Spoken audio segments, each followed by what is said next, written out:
اور اس سسٹم سے لڑتے رہیں گے، ہمیں کامیابی ملے یا نہ ملے۔ یہ تو بات ہو گئی یہاں عمران خان کی، وہ جو ضمانتیں ہوئی تھی کے بعد جو ایک تھوڑا سا موڑ ایسا آیا تھا کہ کچھ پی ٹی آئی میں ریلیکس ہوئے تھے لوگ کہ شاید کوئی قانون نے راستہ دینے لگا ہے۔ اس کے فوری بعد یہ قانون نے راستہ یہ دیا، علیمہ خان کے بیٹے بھی گرفتار ہو گئے۔ اب یہاں اس بات کو ختم کرتے ہیں، اب بات کرتے ہیں سہیل بڑائی صاحب کی، جو سینئر صحافی ہے، اینکر ہے، جنہوں نے ایک انٹرویو کیا تھا، مبینہ انٹرویو کہہ لیں آپ اسے، چونکہ اس کی تردید آ گئی اب تو اسے مبینہ انٹرویو کہتے ہیں۔ انہوں نے ایک مبینہ انٹرویو کیا تھا فیلڈ مارشل عاصم منیر صاحب سے، اور انہوں نے اس انٹرویو میں ایسے ایسے دعوے کیے تھے کہ ساری جو پڑھنے والے تھے بڑے حیران ہو گئے تھے کہ یہ کیا کہہ رہے ہیں۔ اس میں انہوں نے کسی شیطان کا بھی حوالہ دیا تھا، انہوں نے معافی کے حوالے سے انہوں نے پھر یہ بھی کہا تھا کہ معافی کا ایک ہی راستہ ہوتا ہے، مصلحت، جو معافی نہیں مانگتا وہ شیطان ہو جاتا ہے، جو مان لیتا ہے وہ فرشتہ ہو جاتا ہے۔ اس طرح کی باتیں بھی کی تھی، اور اس کے علاوہ جو فیلڈ مارشل کے حوالے سے بہت ساری انہوں نے باتیں کوٹ کی تھی۔ پھر انہوں نے نہ صرف ایک خبر دی تھی، پھر اس کے بعد انہوں نے کالم لکھا تھا، اس میں انہوں نے سٹینڈ کیا تھا کہ فیلڈ مارشل سے یہ بات بھی ہوئی ہے، فیلڈ مارشل سے یہ بات بھی ہوئی ہے۔ اور اس کے بعد D G I S P R major general Ahmad Sharif Chaudhry صاحب نے اس کی تردید کر دی۔ انہوں نے کہا کہ اس طرح کا کوئی انٹرویو نہیں دیا، کسی صاحب کو کوئی انٹرویو نہیں دیا۔ فیلڈ مارشل صاحب کا انٹرویو کا حوالہ دے کے سہیل وڑائی صاحب نے اپنی ذاتی تشہیر کی ہے، اپنے مفاد کے لیے اس کو استعمال کیا ہے۔ اب یہاں دو آگے موقف آگے، اور اس کے بعد اس پہ پاکستان میں بحث شروع ہوگی، نہیں پاکستان میں کیا دنیا بھر میں بحث شروع ہوگی اس کی، کہ ایسا ممکن نہیں ہے کہ میں بھی چونکہ صحافی ہوں تو اس لیے مجھے بھی کچھ اندازہ ہے اس بات کا، میں بھی چونکہ بہت ساری آئی ایس پی آر سے ریلیٹڈ خبریں کرتا رہا ہوں، اور میں اس کا بھی میں خود بذات خود آئی ایس پی آر سے مختلف معاملات پہ موقف لیتا رہا ہوں، تو مجھے بھی کچھ اندازہ ہے کہ جب صحافی کوئی خبر کرتا ہے خاص کر آرمی سے متعلق، اور خاص کر آرمی چیف یا فیلڈ مارشل سے متعلق، تو یہ تو ظاہر ایک اور ذمہ داری والا کام ہے، تو وہ تو ممکن ہی نہیں ہے کہ بغیر اجازت کے آپ ایک لفظ بھی لکھ سکیں۔ تو سہیل بڑائی صاحب، یہ کیسے ممکن تھا کہ سہیل بڑائی صاحب نے یہ اتنا بڑا انٹرویو کر دیا اور ان کو بتایا بھی نہیں، آرمی سے کوئی پرمیشن بھی نہیں لی، ان کی اجازت بھی نہیں تھی، اور انہوں نے چھاپ بھی دیا؟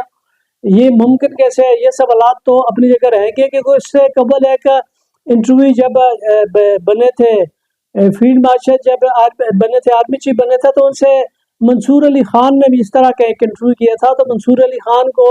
جنرل عاصم منیر نے گفتگو کرتے ہوئے بتایا تھا کہ آپ کسی ایک شخص سے بات نہیں کر رہے، ایک ادارے سے بات کر رہے ہیں، تو آپ اندازہ لگا رہے ہیں کہ یہ ایک لائن انہوں نے کھینچی تھی کہ آپ کو کس طرح بات کرنی ہے۔ تو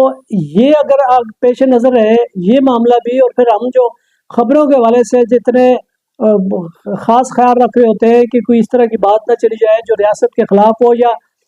فوج کے وہ جو موقف کے برعکس ہو، لیکن اس پر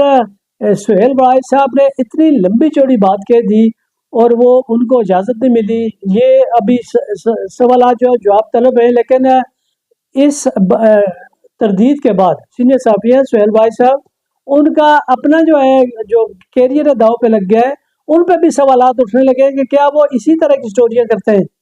کیا وہ اسی طرح کے مفادات پہ مبنی بات کرتے ہیں، کسی کو خوش کرنے کے لیے بات کرتے ہیں اور پھر وہ بات الٹ ہو جاتی ہے۔ تو یہ بھی سوال اٹھتا ہے، لیکن یہ بھی ہم نے دیکھا ہے کہ بہت سارے صحافی، یہ ایک کوئی سٹوری نہیں ہوئی، اس سے پہلے بہت ساری سینئر صحافی سٹوریاں کرتے رہے ہیں، جونیئر صحافی سٹوریز کرتے ہیں، بڑی بڑی ان کے سٹوریز نکال کے آتے ہیں، ایکسکلوسیو خبریں ہوتی ہیں، تو اس پہ جب بھی کوئی خبر اٹھاتے ہیں اس کے ادارے کی طرف سے، کوئی شخصیات کی طرف سے کبھی کبھی تردید آ جاتی ہے، وہ اس سے لا تعلقی کا اعلان بھی کرتے ہیں، اظہار بھی کرتے ہیں، لیکن ہوتا یوں ہے کہ جس کے پاس جو ثبوت ہوتا ہے تو صحافی اکثر کہتے ہیں کہ وہ جو مرضی کہتے ہیں، میں اپنی خبر پہ سٹینڈ کرتا ہوں۔ لیکن ہم نے یہاں یہ لفظ بھی نہیں سنا کہ یہاں انہوں نے سہیل بڑائی صاحب کی طرف سے، ہم نے ابھی تک ان کا ادارہ تو سوال نہیں پیدا ہوتا کہ اس طرح کا کوئی موقف چھاپنے کی ضرورت کرے کہ جو D G I S P R صاحب نے تردید کر دیا تو وہ کوئی سہیل بڑائی صاحب کی پھر دوبارہ کوئی چھوٹی سی 3-4 لائنوں کی خبر پڑھ دیں یا چھاپ دیں کہ نہیں سہیل بڑائی صاحب اپنی خبر پہ سٹینڈ کرتے ہیں۔ یہ تو ممکن ہے نہیں، کان نہیں ہے کہ وہ اس طرح کی خبر چلائیں، لیکن ذاتی طور پہ سہیل وڑائی صاحب جن کی اپنی بھی ایک ساکھ ہے، بہت اچھے صحافی ہیں، یہ نہیں ہے کہ اس طرح کی بات کر دی ہے یا وہ حکومتوں کی کبھی ترجمانی کر جاتے ہیں یا حکومت کی یا رجیم کے حوالے سے ان کی فیور میں کوئی خبر چلاتے ہیں یا کوئی ایسی بات کرتے ہیں یا کالم لکھتے ہیں۔ یہ ہر جگہ ہوتا ہے، ہر صحافی کو اپنی پسند ناپسند ہوتی ہے، یہ بات اس پہ تبصرہ کرنا اب خاص کر بطور صحافی مجھے نہیں لگتا کہ میں اس پہ صحافی بطور صحافی کے ہوں کہ وہ سہیل وڑائی صاحب پارٹی بن گئے تھے۔ سہیل وڑائی صاحب اچھے صحافی ہیں، انہوں نے جب بھی کوئی چیز اس طرح کا کام کیا ہے صحافتی وہ ذمہ داری سے کرتے ہیں، تو ہمیں امید ہے کہ سہیل وڑائی صاحب کے موقف پہ زیادہ سچائی نظر آ رہی ہے، کیونکہ سہیل وڑائی صاحب ایسے بذات خود کیسے کہہ سکتے ہیں کہ اگر ان کا ہم بطور صحافی میں موازنہ کروں تو مجھے یہی بات سامنے لگتی ہے کہ سہیل وڑائی صاحب کی جو بات ہے وہ حقیقت کے زیادہ قریب ہے، کیونکہ سہیل وڑائی صاحب بغیر پوچھے اس طرح کا لکھ نہیں سکتے تھے۔ جہاں تک تردید کی بات ہے، وہ تردید بھی پہلے دن نہیں آئی، اس تردید کا بھی 4 دن انتظار کیا گیا ہے اور اس کے بعد پھر یہ تردید آئی ہے، اور اس تردید میں پھر اتنی سخت کر دی گئی اس تردید میں، تو تردید اتنی ڈھوس سی آئی ہے کہ سہیل وڑائی صاحب کا موقف غلط لگنے لگا، لیکن سہیل وڑائی صاحب کی بات بھی کو بھی وزن دیا جا سکتا ہے۔ سہیل وڑائی صاحب بڑے سینئر صحافی ہیں، وہ بھی اس طرح کی بات بغیر پوچھے یا بغیر اجازت کے نہیں کہہ سکتے۔ اب یہاں تو شاید ان کے لب بند ہیں، یہ اپنے اداروں پہ نہیں کہہ سکتے، لیکن اپنے سوشل میڈیا پہ تو کم از کم جرأت کا مظاہرہ کریں کہ وہ اپنے سوشل میڈیا پہ کم از کم کسی سوشل میڈیا اکاؤنٹ پہ یہ 2 لائنیں کم از کم دے دیں کہ میں اپنی خبر پہ سٹینڈ کرتا ہوں۔ اگر نہیں دیں گے تو اس کا مطلب ہے کہ ان کے بارے میں جب آئندہ کو خبر دیں گے تو کوئی اعتبار نہ کرے، بھروسہ نہ کرے، اس کا مطلب سہیل وڑائی صاحب اسی طرح کی خبریں دیتے ہیں۔ یہ تو بہرحال ان کی سوالیہ نشان یہ تو اٹھ گیا ہے نا کہ ایک خبر آئی ہے، اس خبر پہ وہ سٹینڈ نہیں کر رہے، ابھی تک تو سٹینڈ نہیں کیا انہوں نے، ان کی طرف سے کوئی موقف سامنے نہیں آیا۔ جب سے تردید آئی ہے وہ بھی خاموش ہے، ان کا ادارہ جو کالم دھڑا دھڑ 2 3 4 چھاپ دیے تھے وہ بھی خاموش ہے۔ اب وہ ان پہ انہوں نے تردید تو خود بھی چھاپ دی ہے کہ واقعہ سہیل وڑائی صاحب نے جو دیا تھا وہ غلط دیا تھا، لیکن اس کے بعد سہیل وڑائی صاحب نے کیا کہا تھا، کیوں کہا تھا، اس پہ کوئی وضاحت نہیں آئی۔ تو اس طرح کے جب معاملات ہوتے ہیں تو یہ نہ صرف یہ صحافت میں جو انتقامی کارروائیاں ہو رہی ہے اس رجیم کی طرف سے، اور اس کے علاوہ جو عدلیہ میں سب کچھ ہو رہا ہے، یہ سارا کچھ بہت سارا معاملات ہیں جو پاکستان میں نیا ہے۔ ساری دنیا کہتی ہے نا پیپلز پارٹی کے خلاف بڑی انتقامی کارروائیاں ہوئی ہیں، نون لیگ کے سارے وزراء گرفتار ہوئے تھے، تو یہ صورتحال تھوڑی سی مختلف ہے، آپ کو تھوڑی سی نہیں بلکہ زیادہ مختلف ہے۔ اس لیے مختلف ہے کہ آپ نے اس دور میں اس طرح سر عام آپ نے ویڈیو بنتے اور ویڈیو چھاپتے کبھی نہیں دیکھا ہوگا۔ اسی طرح آپ نے گھروں میں جا کے سب کو اٹھا کے جاتا، شاید اکا دکا واقع ہوگا لیکن یہاں تسلسل سے ہوا ہے۔ یہاں آپ نے اس طرح نہیں دیکھا ہوگا کہ آپ ریلی لے کے آئے اور اس پہ گولیاں چل جائیں۔ آپ نے اس طرح نہیں دیکھا ہوگا کہ وہاں جو اپوزیشن لیڈر ہے سینٹ پہ، اپوزیشن لیڈر ہے قومی اسمبلی میں، اپوزیشن لیڈر ہے پنجاب اسمبلی میں، تینوں کے تینوں نائل ہوتے ہیں اور تینوں ڈی نوٹیفائی ہو جاتے ہیں۔ اس طرح کی روایت نہیں ہے۔ اس طرح نہیں دیکھا ہوگا کہ ایک پارٹی 200 کے قریب آپ نشستیں لے آئے اور اس کو بعد میں آپ اتنا کم کر دیں کہ کسی اس پارٹی کی جس کی پارٹی کی معینہ طور پہ 17 نشستیں تھیں اس کو حکومت دے دی جائے۔ اور اس طرح نہیں ہوتا کہ آپ 9 مئی کے انہی واقعات میں ایک طرف سزائیں عدالتیں سنا رہی ہوں، مقدمات بنے ہوں اور مقدمات کی تعداد بن جائے، سینکڑوں میں چلی جائے، بعض لوگوں پہ سینکڑوں بھی ہیں،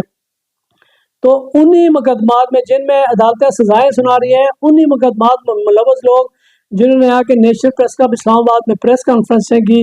وہ سب کے سب ان 9 مئی کے واقعات سے بالکل الگ ہو گئے۔ تو یہ اس طرح کی جو کارروائیاں ہیں یہ ہم نے پہلی مرتبہ دیکھی ہیں، ملک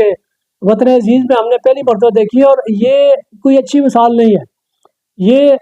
جو مثال قائم ہوئی ہے اچھی نہیں ہوئی۔ اگر انتقامی کارروائیوں پہ آئندہ بھی کوئی گورنمنٹ یا کوئی ادارہ اسی طرح ڈٹا رہے تو یہ ملک میں سب کا نقصان ہوگا۔ یہ صرف ایک پارٹی کا،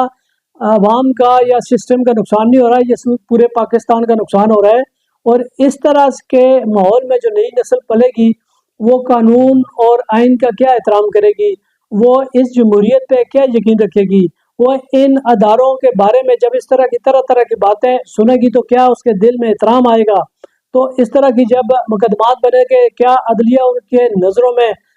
بہت کوئی اچھی چیز ہوگی، بہت کوئی قابل احترام چیز ہوگی عدلیہ اگر اس طرح کے فیصلے آئیں گے،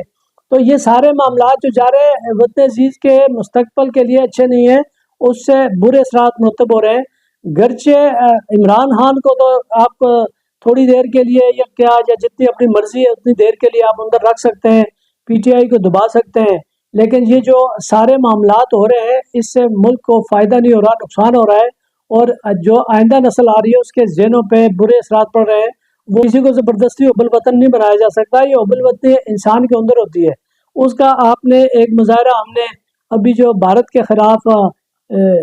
جنگ ہوئی ہے چند دنوں کی، اس میں پاکستان نے شکست دی ہے بھارت کو، تو اس کے بعد آپ نے دیکھا نا یہ حب الوطنی آپ کو ترانے بنانے کی ضرورت نہیں پڑی، آپ کو نغمے بنانے کی ضرورت نہیں پڑی، آپ نے ایک عملی کام کیا، اور حب الوطنی